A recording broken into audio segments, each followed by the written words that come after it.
The Oregon Ducks are taking on Maryland this weekend. The Fighting Maryland Terrapins. The Fighting Juan Dixons and Steve Blakes are in town. That's right. Oregon and Maryland have never played in football before. Pretty remarkable. After all the years, never once in a random game. Some random bowl game back somewhere they would have. No. I mean, Oregon used to go to a lot of bowl games, so that was the one part. Yeah. In more recent memory. But you thought, like, in the 80s and 90s when they were getting to some bowl games, but not the premier ones, you could have. That's where a Sun Bowl, you could have caught Maryland. Random game.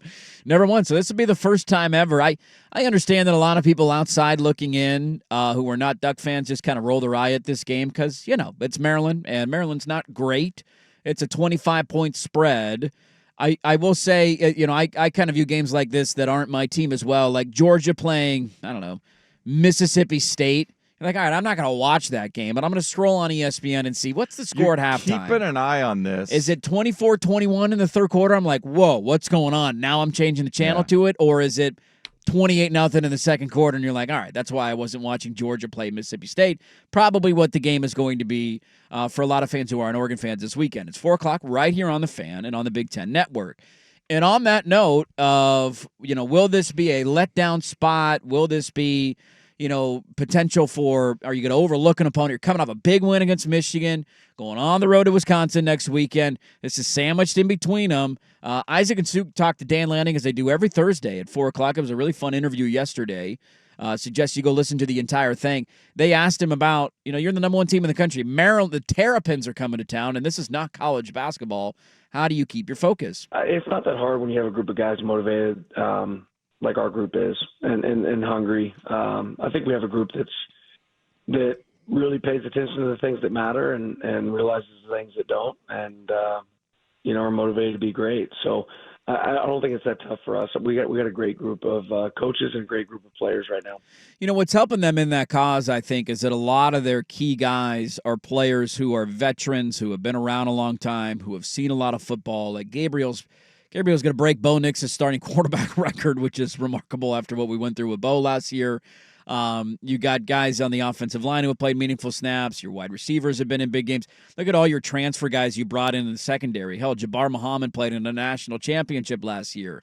Kobe Savage from Kansas State. They played in a Big 12 title game. Like, you got a lot of guys who have played big-time football. They understand what it takes. This isn't a young, inexperienced team. At a lot of positions, these are veterans who have been through this, and they understand the grind and what it takes week in and week out in order to win. So if I'm looking for things this weekend, just to circle or keep an eye on for Oregon and Maryland, the only thing that should scare you as a Duck fan is that Maryland can sling the ball around a little bit. They can throw it. They got two really good wide receivers. They run an air raid system. When you look at their point totals and kind of the way that they've thrown the ball, they're not terrible. They have, let me pull up the numbers here. Where's their that's passing defense. They have the worst passing defense in the Big Ten. Their passing offense in the Big Ten this year is number one. They're throwing the ball for 314 yards per game. Oregon is number two at 299. So just give you a glimpse of kind of where Maryland's offense is at. They can sling the rock. They got two really good, big-bodied wide receivers on the outside. That's really the only concern that you have if you're Oregon. And I actually will think, if I'm watching this game, that's a really good test for Oregon's secondary. You look at Oregon last year, one of their big weaknesses in those big matchups against Washington was the way that their secondary would play. And outside of Kyrie Jackson, RIP, you didn't really have another guy back there that you trusted at a high level, either at safety or a corner in terms of pass coverage. And at times they were exposed against the Huskies. Now, the Huskies exposed a lot of folks. They were really good outside of those games. I think Oregon's secondary has been tremendous, and one of the more underrated parts of their team this year. They just haven't faced a lot of offenses. You see this a lot more in the Pac-12. This is one of the biggest differences, I think, in the conference change, where in the Pac-12, you would face a random Washington State team who couldn't really run the ball. Their defense wasn't very good, but damn it, they were going to throw it 50 times a game, and they were going to test your secondary. And you would stumble across teams like that, Arizona the last couple of years, that could sling it around on you. There's not a lot of offenses like that in the Big Ten. You're playing Purdue's, you're playing Illinois, you're playing Michigan. These are teams that want to be physical at the line of scrimmage, they want to run the ball. And so there haven't been a ton of tests for this Oregon secondary really outside of, hell, maybe just the Ohio State game. Well, this is one where they'll get tested. I think they're up for the challenge. I think Nico Reed has been one of the more underrated players on Oregon's team this year. He's come on incredibly impressively the last couple of weeks. and that corner number 2 spot outside of Jabbar Muhammad. So a really fun matchup for Oregon secondary. I can't wait to see how they handle it, and it's a good challenge for them going forward because eventually down the road, you're going to face some offenses. Washington has a really good passing attack, one of the better wide receivers in the country this year, and so going into the Big Ten title game potentially in a playoff spot, you're going to have to need a little bit more from your secondary, and I'm excited to see how they face that challenge. Outside of that, for me, it really comes down to, is there an overlook factor here? As Lanning just talked about, it hasn't been a problem for them yet, outside of the first 2 clunkers right out of the gate. Is it a slow start? Do you do things to hurt yourselves? That will allow Maryland to stick in the game.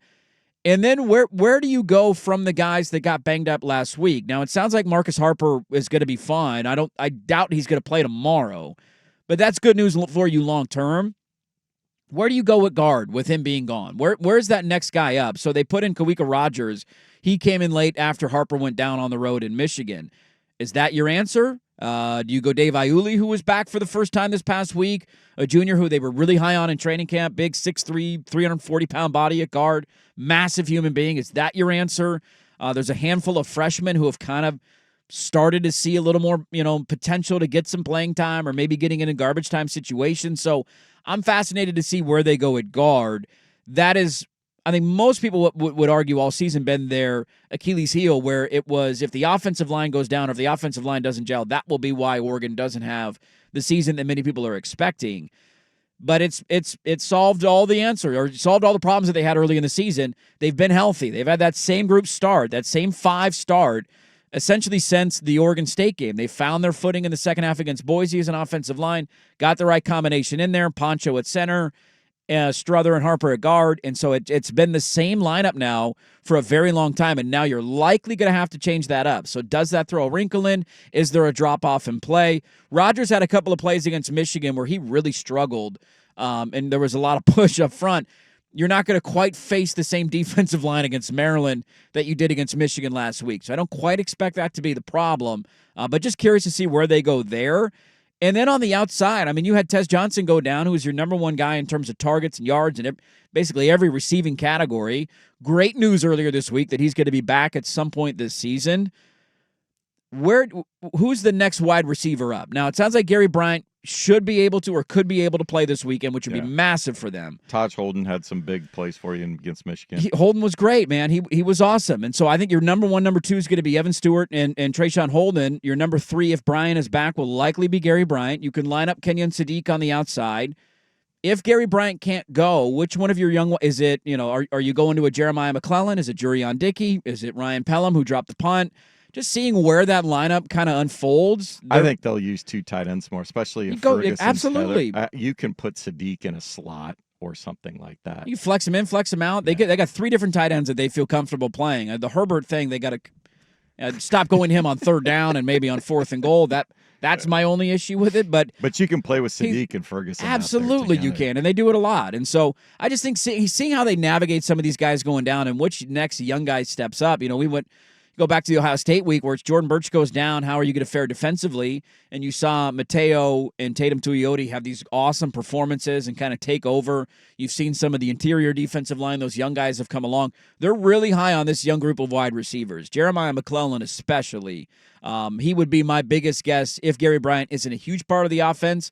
My first guess would be it is Jeremiah McClellan. He's looked really good in the time that he has been put in late in games.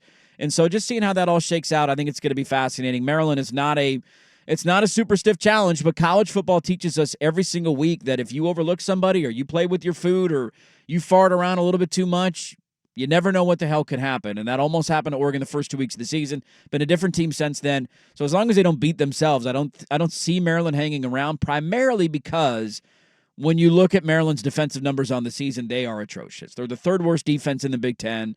They're the worst pass defense in the Big Ten.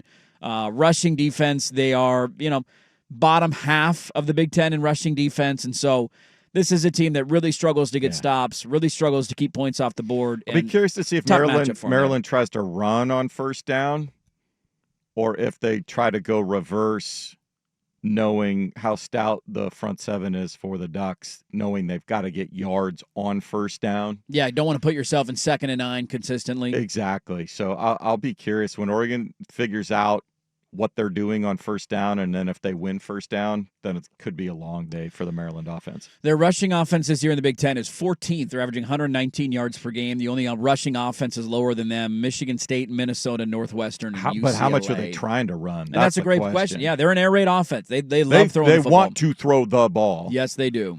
So Maryland in town tomorrow. I know this isn't one that's going to put the antennas up for a lot of people. You reached this time of year, man. It is wild to think you got 3 games left. It's almost over. I know. So you look up, you're like, oh, okay. Well, you got you Maryland, look at Wisconsin, now, bye week, like Washington, and the year's over. Just regular seizing season. Opportunity. Yeah. As the last game showed, with some key guys getting hurt, great. They should be back, to play at some point, but. Does it give you another piece that they play so well that you then feel confident giving other guys a rest? But you're 3 wins from the Big Ten championship. You are. And you might be 2 wins away depending on what else happens with other, schools. Very true. So get them now and right. Don't leave things hanging. I think that's more the message. And this is where Dan Lanning preaching playing to our standard. It's really about us. We've heard that from July.